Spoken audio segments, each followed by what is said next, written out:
Leo nitaenda kukufundisha introduction ya vitu vya msingi ambavyo unatakiwa kuwa navyo wakati unafanya video editing.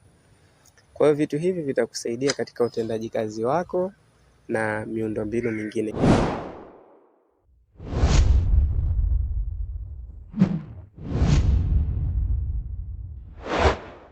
Kitu cha kwanza, unahitajika kuwa na application ambayo utakayotumia kutengeneza hizo video editing, na application hiyo inaitwa CapCut. Kwa hiyo unachotakiwa kufanya, kama mtumiaji wa iOS, ingia App Store. Kama mtumiaji na Android, ingia Play Store.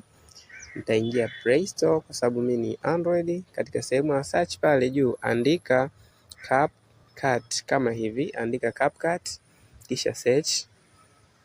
Utaiona application yenyewe ni hii hapa ambayo ninayoizungumzia.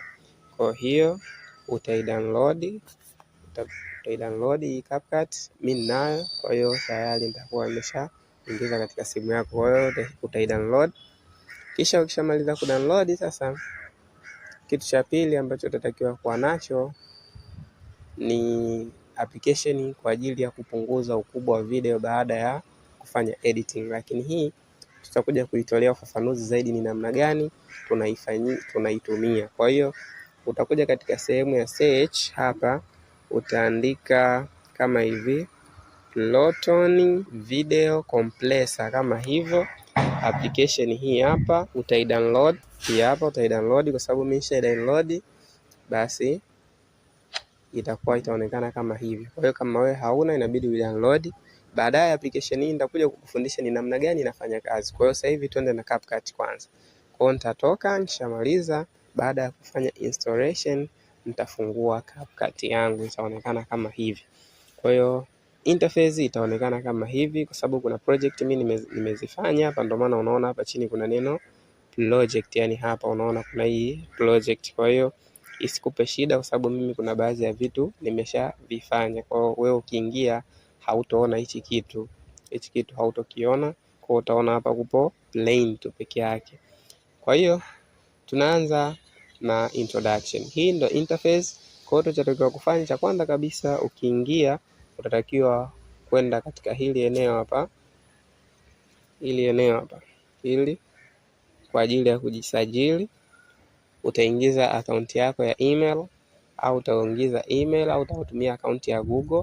Ukishajisajili utapewa nafasi ya kutumia. Sio kwamba usipojisajili hautaweza kuitumia, utaweza kuitumia vizuri kabisa, ila kuna baadhi ya vitu vitakuhitaji mpaka ujisajili ndio uweze kuitumia. Kwa hiyo hapa nje itaonekana kama hivi. Kwa hiyo hapa ukibonyeza hili neno hapa expand, hapa utakuja kuona vitu kama hivi vimeonekana hapa. Kwa kuna vitu vingi sana, kuna photo editor, camera, auto CapCut, produce, collapse na kadhalika, test image. Kwa hizi utazitumia wakati unafanya kazi zako mbalimbali ambazo utakazohitaji, lakini hilo sio lengo. Lengo letu sisi tuweze kuedit video.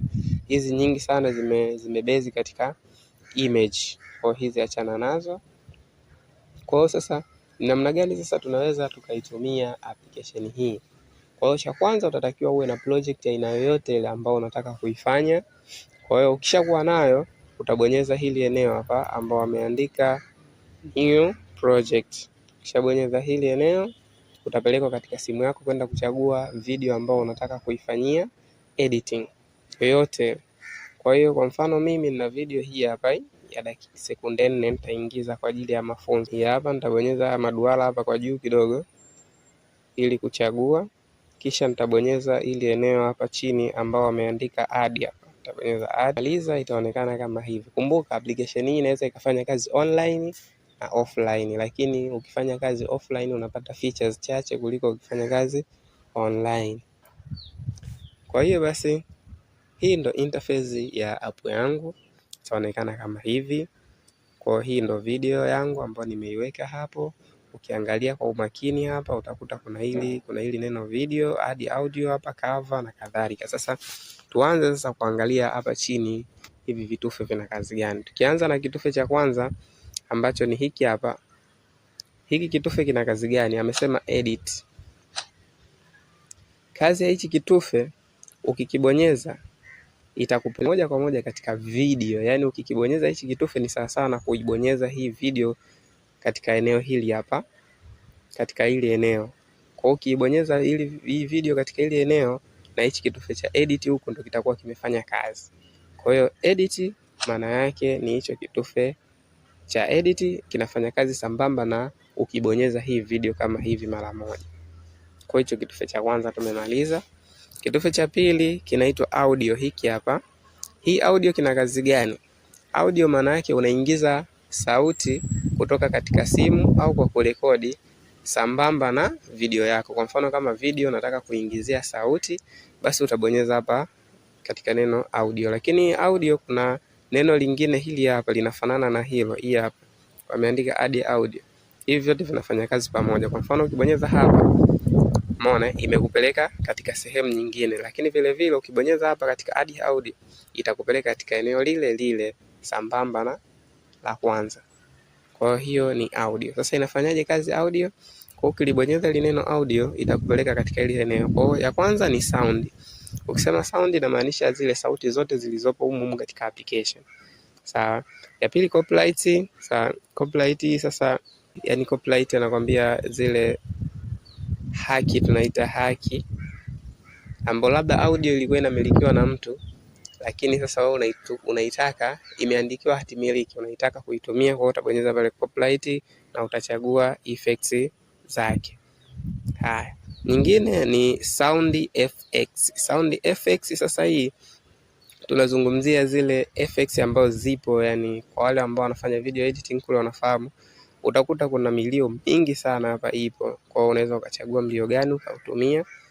Sawa, tunaendelea na sound. Kuna text to audio. Hapa text to audio kwamba unaweza ukaandika taarifa fulani hivi au maneno, alafu ukabadili yale maneno kwenda katika sauti. Alafu kuna sehemu hapa wameandika extract. Extract maana yake sasa, kwa mfano kuna video ambayo ina sauti na ile video unataka kuitumia ili sauti yake ndio uje kuitumia hapa katika hii video yako. Kwa hiyo utabonyeza katika hii neno katika neno extract. Kwa mfano ukibonyeza extract itakupeleka katika gallery huku kwenda kuchagua video gani ambayo unataka kuitumia kuitoa sauti yake na kuiweka hiyo sauti uweze kuitumia katika video yako. Kwa mfano naweza nikaingiza sauti ya video yoyote. Kwa mfano kuna hii hapa video. Kwa hiyo nikisema extract and add audio, nikibonyeza hapo, kwa hiyo ile sauti ambayo ilikuwepo katika hii video itatolewa, itaingizwa kule. Kwa hiyo nikibonyeza hapo utakuta ina search, baadaye unakuta ile sauti imekaa hii hapa. Unaona hii hapa chini. Kwa hiyo ile sauti imetolewa katika video, imewekwa hapa, na ukiplay hapa utasikia kinachozungumzwa. Then play. Kuna test tumeitoa ya kutengeneza. Nadhani umesikia kuna muingiliano wa hiyo sound. Kwa hiyo baadaye nitaifuta hii kwa sababu nilikuwa natoa maelezo. Lakini ukija huku katika sehemu ya mwisho ya records, inamaanisha sasa una record, yani wakati unaongea hapa na video inacheza huku unaingiza sauti moja kwa moja. Nadhani hapo katika sehemu ya sound tumemaliza. Tuje katika sehemu ya text. Sehemu ya pili ya text sasa hapa inaitwa hii text, maana yake unaingiza maneno. Unaingiza maneno ndio inaitwa text. Kwa ukibonyeza hapa itakupeleka sehemu ya kuandika. Utakuja hapa katika sehemu ameandika add text. Kisha add text utaandika unachokitaka unachokiona. Tutakuja kuona mbele ni namna gani tunaitumia vizuri hii sehemu ya text na inafanyaje kazi. Tutakuja kuona. Kipengele cha pili ni overlay. Overlay maana yake kwamba unaweka kitu fulani juu ya kitu fulani. Kwa mfano hii video yangu hapa nataka niongeze kitu hapa. Yaani nataka katika hii video nyuma kuwe na video afu mbele kuwe na kitu kingine, labda picha, labda video nyingine. Kwa hiyo nitabonyeza katika overlay, kisha nitabonyeza add overlay. Nitapelekwa katika nini? Gallery yangu kwenda kuchagua ni video gani ambayo nataka ikae pale. Kwa mfano labda kuna ka video kana sekunde kadhaa tu, alafu nitabonyeza add. Kwa ukibonyeza add unaona kwamba hii video, umeona hii video hapa ninayozungumzia hii hapa, imekuja imekaa juu ya hii video original kule. Kwa hiyo ukiplay, kwa mfano ukiplay hizi video utakuta video zote mbili zinacheza kwa wakati mmoja. Nadhani umeona. Kwa hiyo ndo maana ya overlay. Kwa hiyo na hapo unaweza ukaweka picha, ukaweka na kadhalika. Tutakuja kuona huko mbele zinavyofanya kazi kwa sababu hapa tupo katika introduction only. Ukija katika effect hapa, effect tunazungumzia zile yale mabadiliko ambayo yanatokea katika video. Kwa hapa kuna sehemu ya kwanza ukibonyeza katika effect hapa kuna video effect, body effect na photo effect.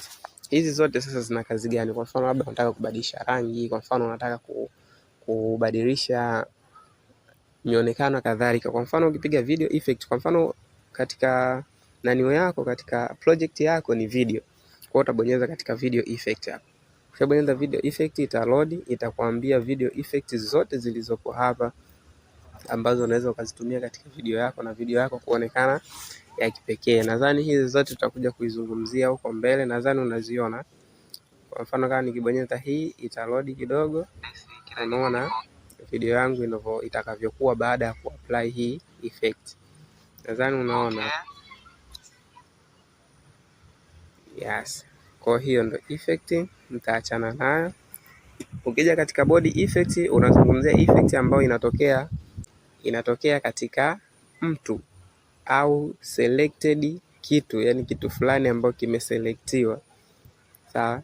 Au unaingiza vitu ambavyo vinaweza vikaonyesha kwamba kuna effect fulani inatokea wakati sio halisia ambao kile kitu ambacho kinatokea. Kwa mfano labda kuna mtu hapa, alafu yule mtu unataka umuonyeshe kwamba labda kama akachanganyikiwa, unaonyesha vile vialama vya kuchanganyikiwa huko juu.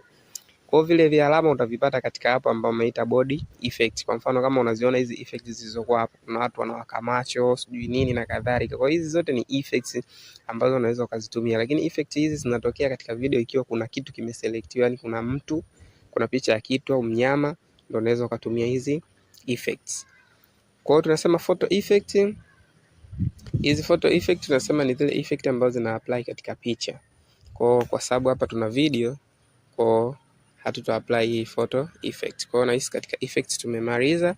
Katika caption sasa, kipengele kingine cha caption. Caption tunazungumzia ni maelezo ambayo yanatolewa hapo chini. Kwa mfano labda wakati mtu anaongea au unaandika lyrics, yani tunasema lyrics yani kwamba au una tafsiri. Labda kuna mtu anaongea Kiingereza alafu unakitafsiri kwa Kiswahili au kwa lugha nyingine, ndio utabonyeza katika caption kisha utaadi caption. Na caption zipo za aina nyingi, nadhani katika miongoni mwa orodha ya kozi zetu kipengele cha caption kipo, kwa utakuja ukisoma vizuri kabisa na namna gani unaweza kuandika caption. Kwa hiyo tuandike katika aspect ratio. Aspect ratio maana yake ni ukubwa halisi wa video yako. Je, video yako unataka kuitumia kwa matumizi gani? Instagram, TikTok, YouTube na kila mtandao wa kijamii unakuwa na ratio yake ya kutumia. Kwa hiyo ukipiga katika aspect ratio utapelekwa hapa, utaona kuna ratio za TikTok, za YouTube, Instagram na kadhalika, na ratio nyingi sana. Kwa hiyo utachagua ni ratio gani ya video ambayo unaitaka. Unaona ni ratio gani ya video ambayo unaitaka utakayotumia. Labda kama unataka kupost Instagram, basi utachagua ratio Instagram ambayo inakuwa ni ngapi? 1:1. YouTube ni 4:3 au 16:9 na kadhalika na kadhalika. Kwa hizo ndo tunaita ratio. Tukija katika kitu kingine tunaita filter. Filter sasa hapa ni mambo ya adjustment. Tuna correct colors, color balance, tunafanya color balance yani katika video labda unataka kung'arisha video yako, unataka kuweka hiyo imefifia video yako kama hivi, au unataka kuweka black and white, unaweza ukaweka kwa mfano kama hivyo black and white unavyoona hapo na kadhalika. Hizo ndo tunaita filter. Kipengele kingine kinaitwa sticker. Sticker sasa hapo unaingiza vitu ambavyo sticker tunasema ni vibandiko unaviingiza, labda mishale, labda tunasema kwamba emoji kama hivi unazoziona. Hizi zote ni sticker na unaweza ukazitumia, na nadhani katika tutorial ambazo nilizokuwa nafanya mnaziona hizi sticker na zivozitumia. Kwa mfano kama hapa nikibonyeza hivi nikikuonyesha hapa hii sticker hapa nikionyesha hivi, hii ni sticker tayari. Kwa hiyo na kadhalika, na hizo zote ni sticker na zina matumizi yake. Kwa hiyo sticker, na kuna kitu kingine kinaitwa background cha mwisho. Sasa ukizungumzia background unazungumzia kama unataka kuweka, kwa mfano labda umeingiza kitu ambacho hakina background kwa nyuma na unataka kukiwekea background, basi utabonyeza hapa katika background. Au kwa mfano labda unaandika mwimbo, unaandika nani, tunasema kwamba lyrics au tafsiri, afu unataka kuwekea background, yani picha ya nyuma ionekane ni picha labda ya mtu anaongea, lakini au unaweka picha labda ya msitu, lakini ile picha unataka kwa mbele iwe na maneno na umeweka muziki. Kwa utakuja kubonyeza hapa background, afu katika background sasa hapo utachagua labda niweke color, labda niweke hii blue, sijui kijani na kadhalika, au unaweza ukachagua kwamba labda nataka niweke picha na kadhalika. Kwa hiyo ni background. Nadhani hizi tools za muhimu hapa tumezimaliza, na kama ulikuwa makini, kila tools moja tukibonyeza inakuwa na kazi nyingine, yani inakuwa na vitu vingine ndani yake. Kwa hiyo hivyo. Kwa hiyo tukimalizia hapa katika introduction yetu, kuna hichi kipengele hapa ambacho kinaitwa hiki hapa, anasema mute sound, mute audio.